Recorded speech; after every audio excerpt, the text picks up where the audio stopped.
Closer look at what sugar does once it enters the body. This is the actor Brenton Thwaites. He's very kindly volunteered his body for the following demonstration.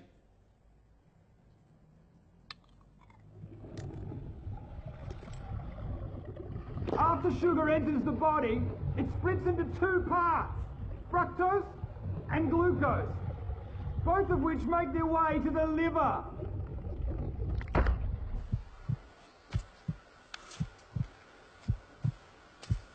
Now, once in the liver, the glucose is dealt with efficiently. It's either used immediately for energy, or it's stored for later, like a spare battery. But the fructose half of sugar is very different. The liver doesn't have a system to regulate the fructose because it was so rare in nature. So it hoovers it out of the bloodstream whether it needs it or not. And if all our spare batteries are full, then it rapidly turns it into fat.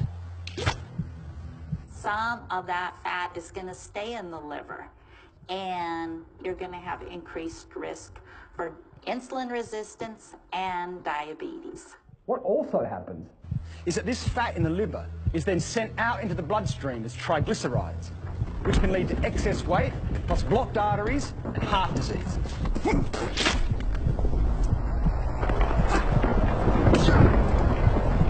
Now, when we're eating lots of sugar and other carbohydrates like bread and pasta, we're producing lots of glucose.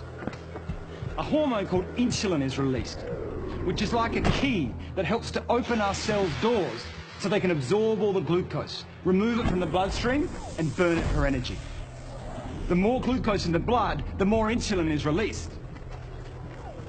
But the key point for us is that while this insulin is in the blood dealing with all the glucose, it tells our fat cells to hold on to the fat. It actually turns off our fat-burning processes. So when we're eating lots of sugar, we're putting fat into our bodies via the fatty liver. Plus, because of all the glucose, we maintain the level of insulin, which tells our fat cells to hold on to the fat. We can't burn off fat when insulin is around dealing with all the sugar. This is what may be happening to a huge number of the population.